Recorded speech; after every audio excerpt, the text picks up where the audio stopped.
This is like my 40th time trying to record this video, to the point where my camera has run out of battery. Last year, around my birthday in October, I did a small series on my TikTok about 9 of my favorite games ever made. In these, let's call it 7-8 months since then, I've gone through quite a lot. New games have come out, I've discovered new games, and that list has changed quite a bit. There are a few repeats, but the list has changed quite a bit. For context, this is what it was last year, and this is it currently. And this is in no particular order either. I'll probably do this again in October because there's one more game this year that I have my eye on, and every year, without fail, there's at least one game that I find or one that comes out that always takes a spot in this, let's call it a collection. I have a few honorable mentions to talk about before we get into the big 9, and I'll also talk about why I've taken certain games out of this list. Before we talk about the big 9, let's talk about the games I removed. In the old collection, I had Fire Emblem Three Houses, Legends of Runeterra, and Life is Strange True Colors. I do love True Colors. It's the only Life is Strange game that I've liked. I love the small town aesthetic. I love Alex and Steph's character. I love the soundtrack. Now, if Kena Bridge of Spirits hadn't come out, True Colors probably would have been my favorite game of the year. But there are also games that I've gone back to more than it. No, in just this year alone, too. In Runeterra's case, I don't know what the heck I was thinking. Like, I like League's lore. Irelia's my favorite character, and I've always said that League works better as a story than it does as an esport. Arcane pretty much proved my point. With Fire Emblem, it could probably still fit on here. I like it, I do. But I also haven't had the motivation to go back to it. I still haven't finished the Golden Deer route. I don't have a lot of interest in Three Hopes. While I did love Three Houses, it was probably my favorite game of that year. There were just other games that I love more than it. Alright, let's get into the honorable mentions.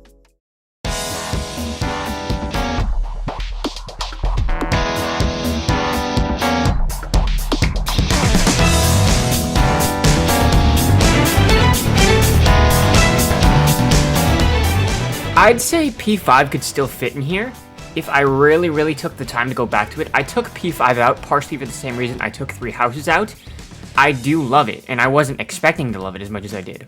From the characters, the story, the gameplay, it just floored me.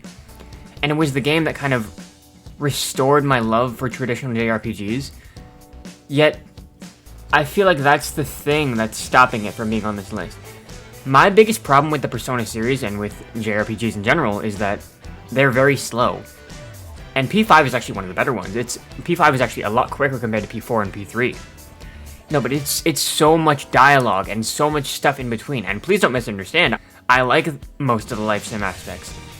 But after you finish the game, there's not a lot of incentive for you to go back to it. I've ran through P5R twice.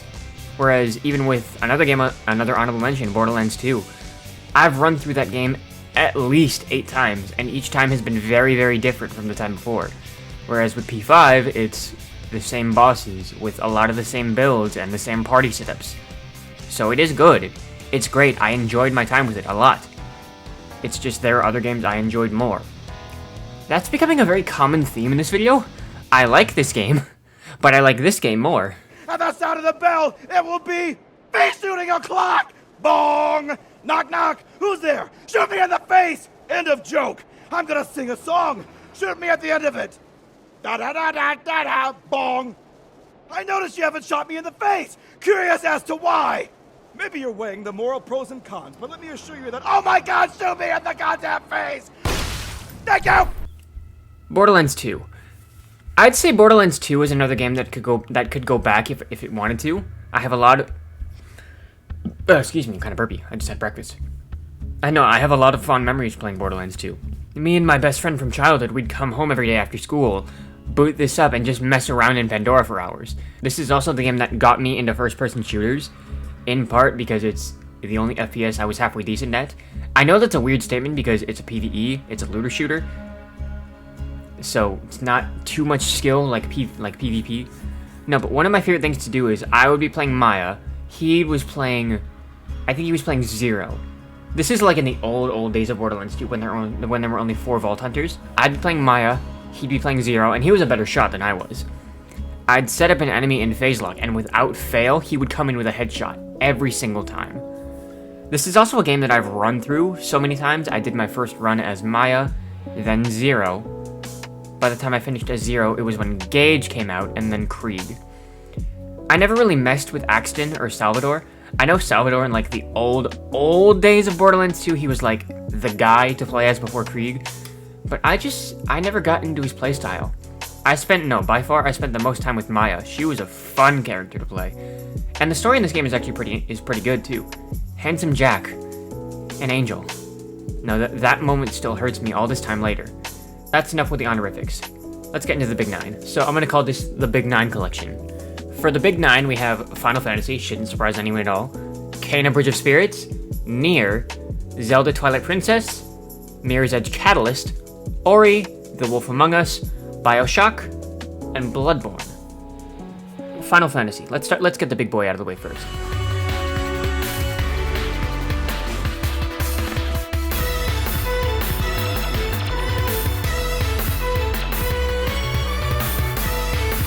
I've been on record saying that Final Fantasy is my favorite game, my favorite series of games of all time, and I am fully aware that my love of this series is based on my own nostalgia and my own personal attachment. I have an older brother and an older sister. They're about 15 years older than I am, so when I was starting kindergarten, they were pretty much heading off to college, and when they left, it was Cloud and Tifa, Cecil and Terra, Lightning and Furion that kind of filled that position in my life.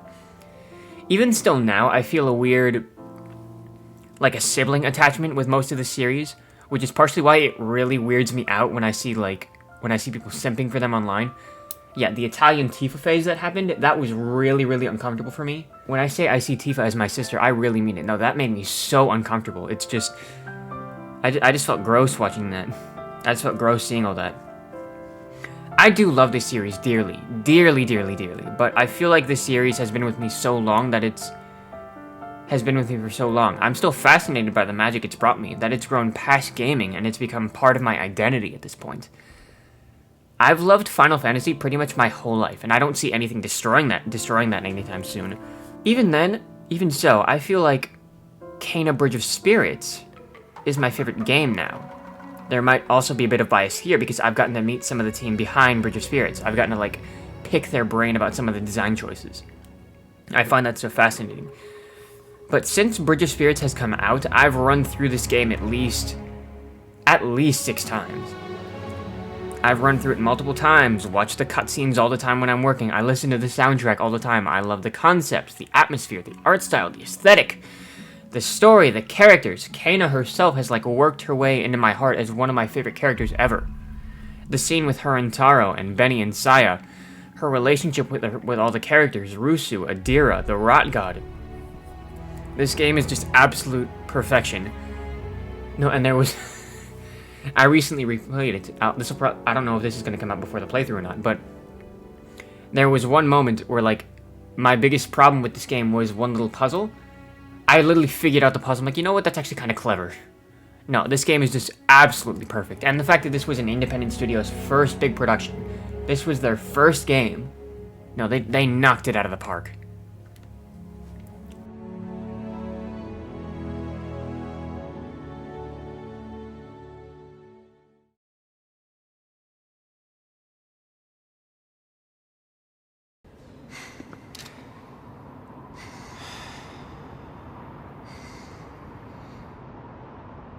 Alright, next we have Nier. I was one of the 12 people who got to play the original Nier Gestalt when it came out, when it was first coming out. It was the game where I first recognized voice actors. It was the game where I put 2 and 2 together and I'm like, oh shit, someone's playing a character here, there's someone behind there. It was Laura Bailey with Kaine and Liam O'Brien with Weiss, in case you're wondering. Gestalt was one of the games that really made me question my own morality by the end, so when Automata was announced, I was over the moon. I was so happy because I didn't think we would get a sequel, much less that Nier would grow into this franchise that it has. So when Automata came out, I loved 2B, but I loved A2 even more. And I wasn't expecting this game to connect to Gestalt the way it did. That's really the reason I love Nier, not just Automata or Gestalt. I see both these games as the perfect complement to each other. While Automata has the better gameplay, I think Replicant has the better story. And that's not to say Automata's story is bad, it's just I prefer specifically Nier Incarnate's as opposed to 9S and 2B's. And I like how these games like almost cycle, they lead into each other now that Replicant is here. Now that Replicant is out, you can play Automata and it'll lead into Replicant. You can play Replicant and it'll lead into Automata. I've never seen a series have this sort of interconnection. If I really had to pick one over the other though, I'd pick Replicant. No, Nier and Kaine's relationship is just so great. Nier's relationship with the Shadow Lord and Yona is fascinating to me. Emil is also a great character. Same with the twins, Devla and Popola. I don't want to say I like the medieval, the fantasy aesthetic more in Replicant, because it's really hard to pick one over the other.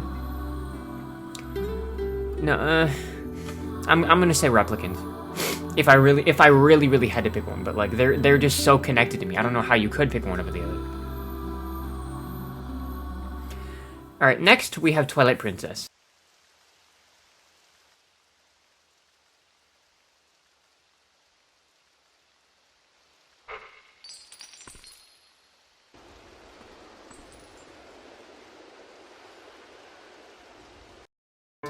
I actually have a funny story with Twilight Princess. This game came out when I was 8 years old, and I remember this so specifically. It's one of the only Zelda games to have a T rating. I wanted this game so badly, but I was so young, and my mother thought I wasn't old enough to play it. So I had to have mouth surgery when I was little. Because I had 2 teeth growing in all weird and misshapen. So I basically made a deal with my mother. If I get this surgery, you have to get me Twilight Princess, to basically prove to her I was old enough to play this game. In addition to Twilight Princess being one of my favorite games, it's just my favorite Zelda game. Nothing else, not even Breath of the Wild, has come close to topping it. And I don't really expect any other Zelda game to top it. People have a lot of love for Ocarina, which Twilight Princess wouldn't really exist without it. And I know it gets a bit of flack for like being Ocarina with a darker color palette, but I don't know. No, Twilight doesn't feel as linear as Ocarina did. I prefer this story over any Zelda story. No, and Wolf Link? We haven't gotten a big Zelda game, a proper Zelda game with a mechanic like that since. It's the best Zelda soundtrack, you can fight me on that. Just try and tell me that Midna's theme isn't iconic. I also like that it doesn't necessarily give you a lot of direction. It is very linear, don't get me wrong. It's very much go point A, point B. But it's not hand-holdy, if that makes any sense. Like, you could be in Hyrule Castle, and the objective is somewhere in Kakariko Village. You could be in the Faron Woods, and it's all the way. Like, there is still room for. It is still a very linear experience, but there's room for exploration.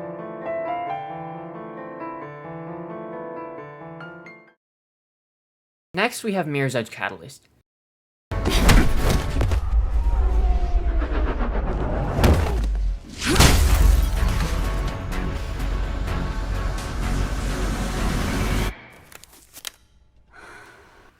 Catalyst is a weird one because Mirror's Edge, both of them actually, is a game that I keep going back to. I don't know why. Every few months I'll feel the urge to just boot it up and run around Glass for an hour. This also might be a hot take. I think Catalyst is better than the first Mirror's Edge in pretty much every way possible. It looked better, but that's mainly due to the era it came out in. It controlled better. The City of Glass was much more pleasant to run around in. I know Catalyst gets a lot of flack for being too open, but the first Mirror's Edge was way too limiting. Way too limiting. And I know that's kind of the point, you were limited to what you could do in that specific level, but at least Catalyst gave you options. No, Catalyst gave you options, and you had more to do. You had a grappling hook, the combat was more fun, I think at least. In terms of the general aesthetic, I think this aesthetic, this aesthetic, this design suits Faith more, and no, I like the story in Catalyst better with her and Kat.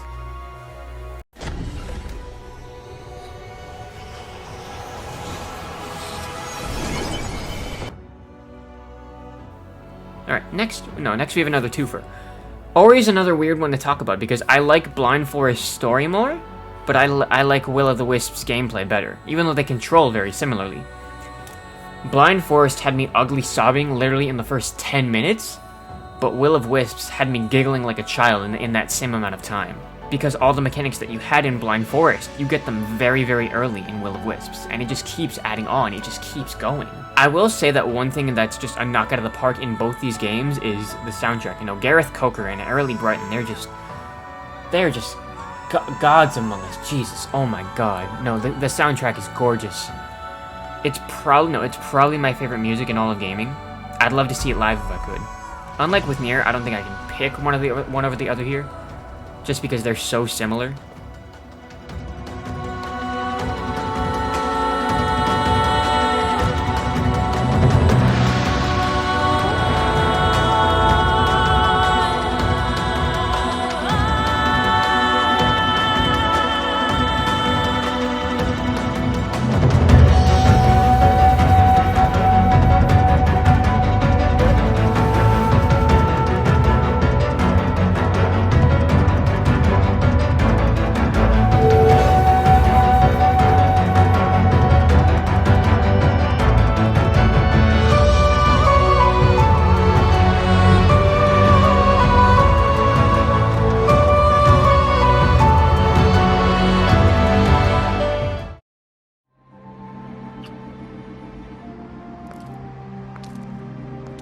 I'll see you around, Wolf.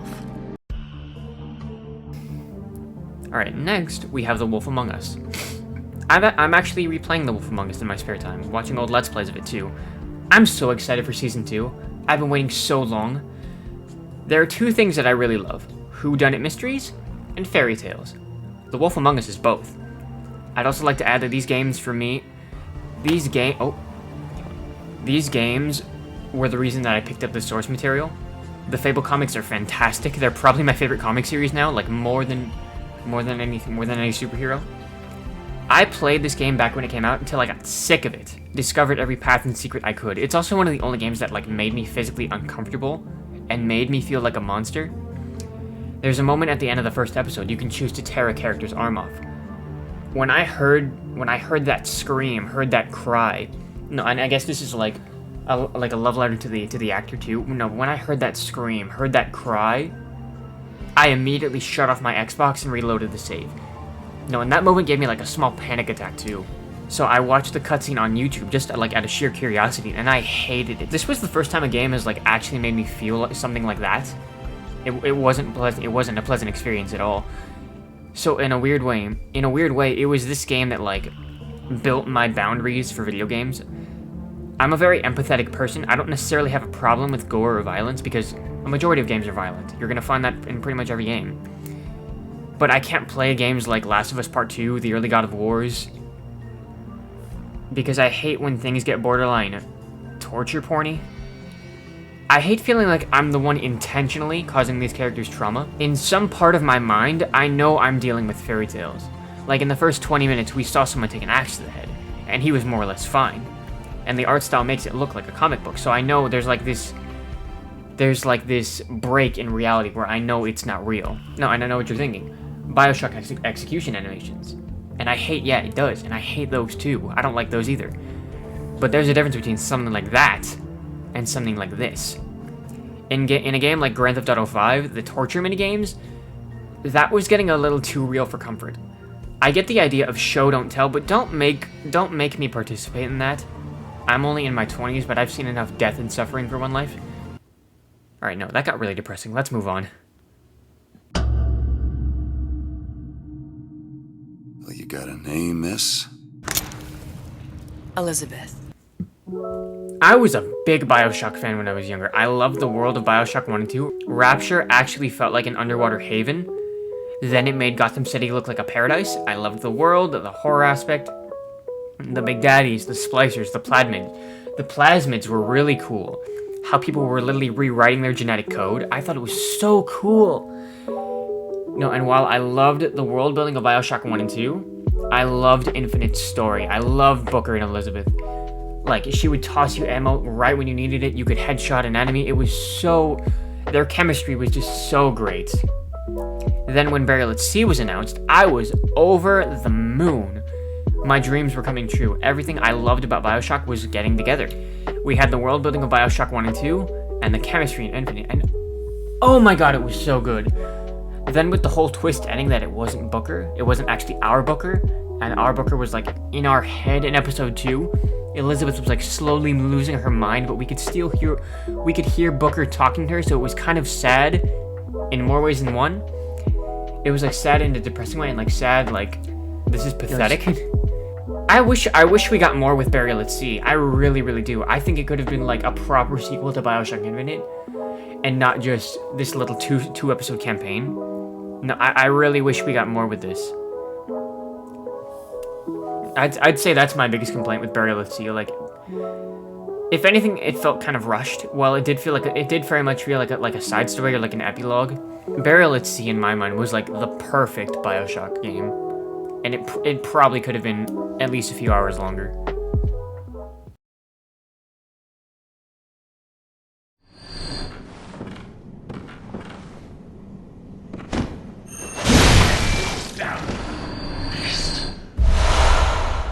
Oh boy. No, this one's gonna get controversial. Let's talk about Bloodborne. Let me preface this by saying this is really a toss-up between Bloodborne or the first Dark Souls. I should also say that I don't adore FromSoft games. In my mind, they're good. They're not great. I saw a tweet a while ago basically saying, as successful as Elden Ring is, this is relevant, I promise, as successful as Elden Ring is, it'll never be as good as the first Dark Souls or Bloodborne. At first, I didn't agree because I was just fresh off Elden Ring. It was the only FromSoft game I've liked at that point. And when I tried the first Dark Souls and Bloodborne when they first came out, and I didn't like either of them. It's not because of the difficulty. Like, play Kingdom Hearts 3 on critical, Kena Bridge of Spirits on master difficulty. Those games are harder. The biggest problem I had with FromSoft games until now is that there's not enough risk versus reward. You can spend hours in a single area in the first Dark Souls and not get anywhere. Like, these games intentionally, like, screw you over and punish you for playing them. Now, I work a full-time job. I'm not gonna grind through one loop of an area for 4 hours just to lose all my echoes or souls at the end. Like, it's just not worth it to me. But after, like, Elden Ring sucked me down the FromSoft rabbit hole, and after giving Bloodborne another chance, it's grown on me. Bloodborne's atmosphere is really what gets me. Walking down the steps of Yharnam in a hunter's coat makes me feel like a scary serial killer.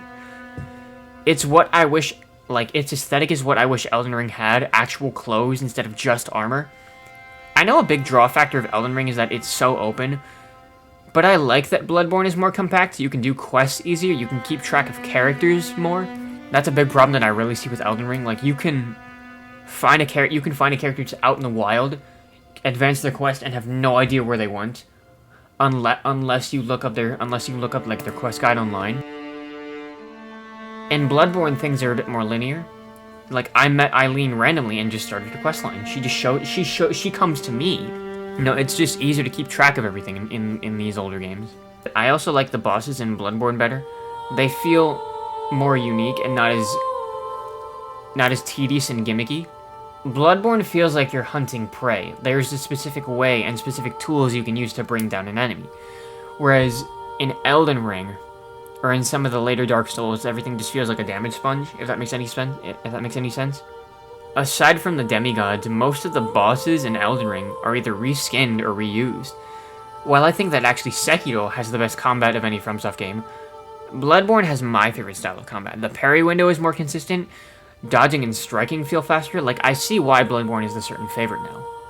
Because it's become, like, probably my favorite FromSoft game. Again, no, this could go either way with the first Dark Souls. But that's the Big 9 collection. Hope y'all enjoyed that. I'm trying to get my camera like up and running again soon, so you can actually see my face when I do stuff like this. No, I like doing stuff like this, just talking about video games, sharing my experiences, regaling my tale, as a certain creator would put it. No, these are games that I do like genuinely enjoy, and I love talking about them. I love exploring them. So, like, if in a weird way, if I can get you to check them out, that'd be cool too. No, because for all of these, I really do want you to experience them for yourself. So yeah, if I can be a vehicle, a gateway for you to check these out, that'd mean the world to me. Alright, that's all from me. I'll see you guys later.